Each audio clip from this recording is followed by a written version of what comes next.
नमस्कार दोस्तों, खबरों की खबर में आप सभी का स्वागत है। दोस्तों, आज हम बात कर रहे हैं मध्य प्रदेश हाईकोर्ट की ग्वालियर खंडपीठ में कोर्ट फीस घोटाले की, जिसका खुलासा शिकायत आने के बाद हुआ। अब आई शिकायत याचिकाओं की स्क्रूटनी कोर्ट में शुरू कर दी गई है। दोस्तों, देश भर में न्याय की दुहाई देने वाले कोर्ट में एक और जज के सामने बाबू खुलेआम रिश्वत लेकर न्याय की अंधी देवी और जीते जागते जज की आंखों में मिर्ची डालते हैं। यह सभी ने देखा होगा, क्योंकि अंग्रेजों के समय से 78 साल बाद भी धृतराष्ट्र जज के सामने कोर्ट बाबू खुलेआम रिश्वतखोरी करते हैं। कहा जाता है कि कोर्ट में बाबू जो रिश्वत लेता है, उससे जज साहब के घर सब्जी राशन के साथ घरेलू उपयोग का सामान लाने का दायित्व रिश्वतखोर पर रहता है। यही कारण है कि जज साहब डायस पर बैठते हैं तब उन्हें बाबू रिश्वत लेते हुए नजर नहीं आता। पर दोस्तों, अब एक नया खेल सामने आया है। कहा जा रहा है कि कोर्ट फीस घोटाला क्या जज की साठगांठ के बगैर संभव है।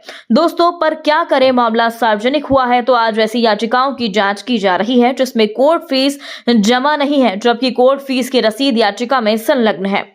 दोस्तों, कोर्ट में कोर्ट फीस घोटाले के मामले की जांच विशेषज्ञ दल कर रहा है। हालांकि इस मामले में हाईकोर्ट की ऑफिशियल प्रतिक्रिया नहीं आई। आपको बता दें, हाईकोर्ट में 2020 में ऑनलाइन फीस जमा करने की व्यवस्था शुरू की गई थी। इस व्यवस्था में कुछ अधिवक्ताओं के मुंशियों ने सेंध लगा दी। अधिवक्ताओं के ऑफिस में मुंशियों को जो पैसा मिला वह जमा नहीं किया गया। अब तो प्रोविजनल नंबर जनरेट कर याचिका दायर की गई है। आपको बता दें, 2020 से 25 के बीच कितनी कोर्ट फीस में गड़बड़ी घोटाला हुआ, उसका खुलासा जांच के बाद ही हो सकेगा। पर पिछले 5 साल में ऐसी भी याचिकाएं, केस हैं जिनका निराकरण हो गया है। उसमें कोर्ट फीस भी जमा नहीं है, पर कोर्ट है, कुछ भी फैसला दे सकता है। दोस्तों, कोर्ट में 2 तरह से फीस जमा करने की व्यवस्था है। अधिवक्ता कोर्ट में 2 तरह से फीस जमा करते हैं।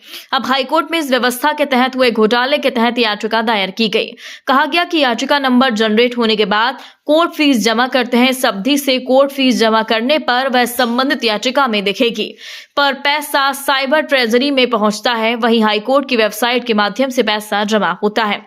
दोस्तों, कोर्ट फीस को लेकर पूरा माध्यम, यदि कोई अधिवक्ता पूरी पिटीशन तैयार कर हाईकोर्ट में पेश करता है तो उसमें कोर्ट फीस के लिए एक प्रोविजनल नंबर जनरेट होता है। दोस्तों, प्रोविजनल नंबर पर फीस जमा होने के बाद पेमेंट आईडी बनाई जाती है। प्रोविजनल नंबर पेश होने वाली याचिका की फीस में गड़बड़ी की गई, साइबर ट्रेजरी में फीस जमा नहीं हुई।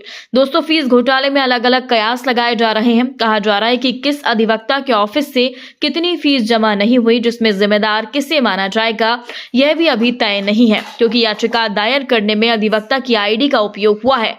इसलिए इसमें कोई दोषी है यह कहना मुश्किल है। दोस्तों, कोर्ट फीस घोटाला नया नहीं है। कोर्ट फीस घोटाला लंबे समय से चला आ रहा है। इसमें काफी नाम शामिल हैं, इसलिए लीपापोती की बातें की जा रही हैं। पर लोगों का कहना है कि जिसमें भ्रष्टाचार किया गया है उनके खिलाफ केस दर्ज होना चाहिए और उन्हें जेल भेजा जाना चाहिए। दोस्तों, इस खबर पर आपका क्या कहना है, कमेंट बॉक्स में हमें जरूर बताएं, क्योंकि कोर्ट में जिस तरह घोटाले की बात सामने आई है उसने एक बार फिर भारत की न्याय व्यवस्था में पुराने अंग्रेजों की व्यवस्था की झलक दिखाई है। दोस्तों, इस पूरी खबर पर आप अपनी राय देना ना भूलें। यदि आपने अभी तक हमारे चैनल को सब्सक्राइब नहीं किया तो प्लीज बेल आइकन दबाकर अभी हमारे चैनल को सब्सक्राइब करें। अगली ताजा अपडेट के साथ अब आपके बीच एक बार फिर हाजिर होंगी। तब तक के लिए नमस्कार, जय हिंद।